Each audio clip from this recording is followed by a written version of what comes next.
sun's coming up, the drinks are hot, and now it's time for our first cup. Today, tailored. Recently, I talked about how I've gotten and taken a lot of bad advice. Today, I want to flip that around a little bit and talk about good advice, giving it, and good advice that I've gotten.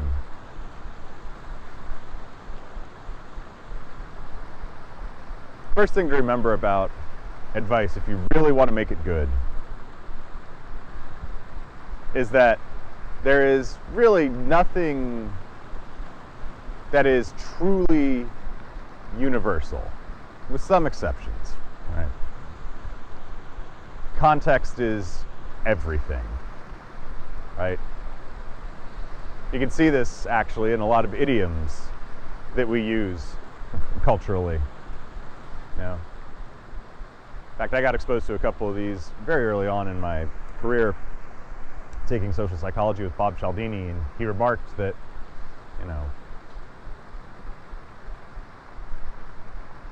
one day he's with a friend, they're on vacation together.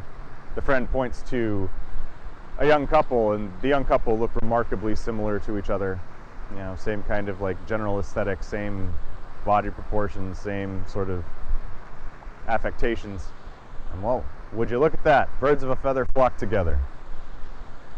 The very next day, or perhaps the day before, but within 24 hours of that moment, there was another moment where that very same friend saw a couple where one of them was kind of tall and lithe, and the other one was shorter and stockier. Well, why don't you look at that? Opposites attract. This stuff's also in Bob's book, by the way. If you haven't read any of Cialdini's books, just go out and read them all. You'll thank me later. But anyway, the point is that we have these idioms that a lot of people have heard, a lot of people know, but they seem to give opposite perspectives on a particular slice of life. And the reality is that even though these idioms have opposite conclusions buried in them, they can both be simultaneously true. To different degrees, yes. Birds of a feather tends to be the one that is more universally applicable, but it is not totally universally applicable. And realizing this kind of unique set of circumstances, that nothing is universally applicable, that's the first step to giving good advice.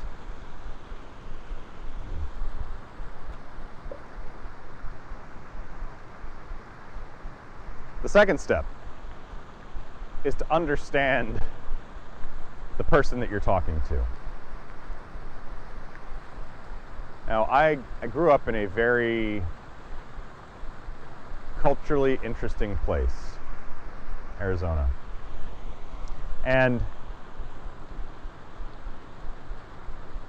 a lot of the people that I was around for different parts of my life had very particular views on how the world should be, on how people should interact, on what defined a moral action, on how the world should just be.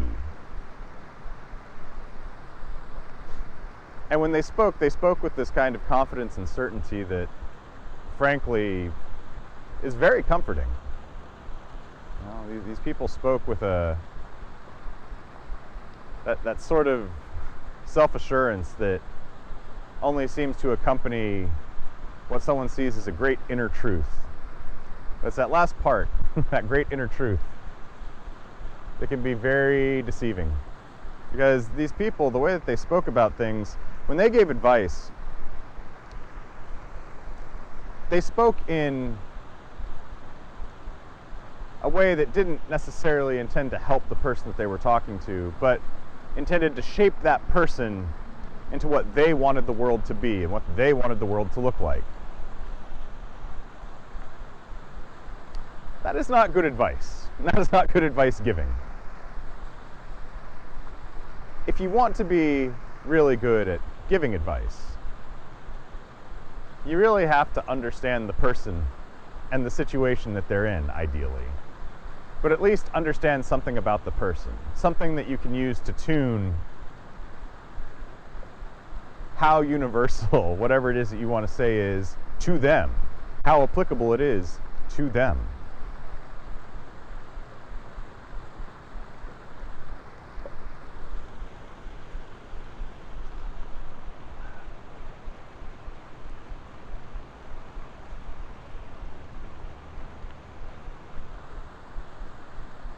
Because we like things in threes. What's the third step to giving good advice? Hold their fears before you hold your own.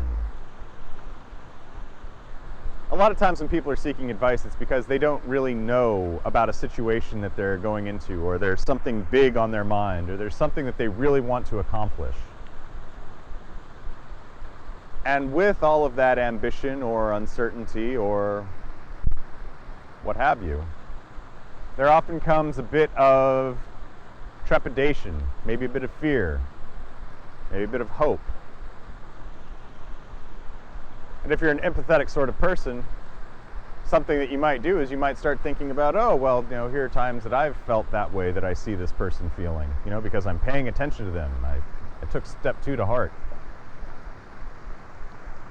But remember, when you're paying attention to them, that you see not only their context, but you see their fears. And not yours for them. Not yours for them in that situation. Right? Because the advice, it's not for you. You're not the one going through whatever it is this person is going through. Even if you are extremely empathetic, even if you care, do your best to put their fears before your own. Remove yours from the situation. At least when you're giving advice. If you want to give them a pep talk later and tell them, oh yeah, well, when I face something like that, this is what I went through, that's fine. But when you're giving them the advice, be sure to center them first and foremost. Center their context, center their fears. Put their fears, or hopes, or dreams, before yours.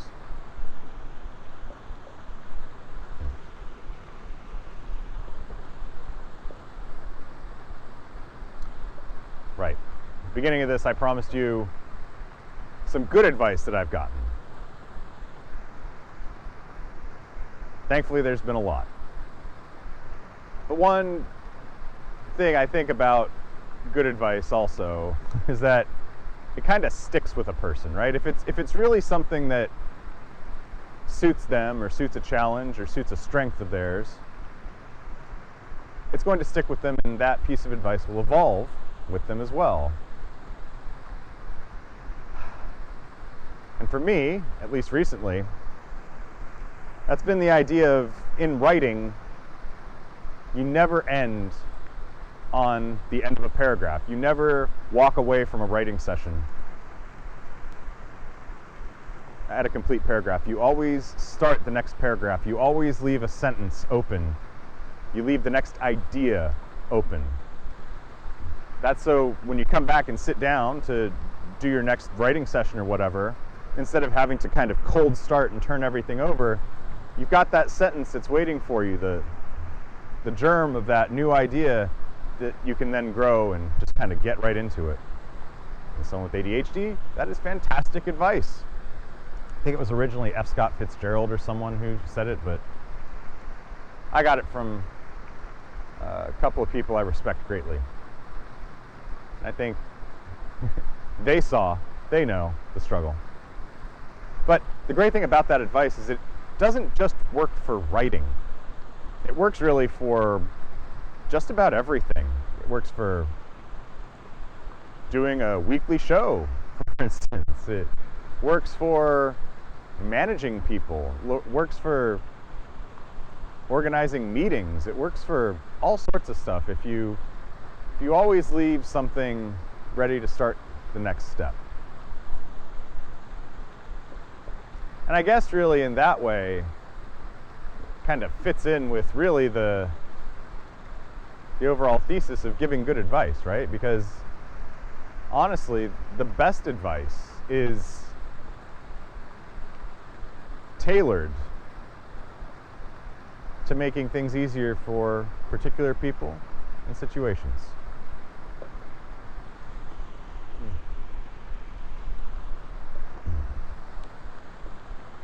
But please remember that no matter what you've heard or what I've said, death comes for us all. Closed mouth never gets fed. Take care of yourselves.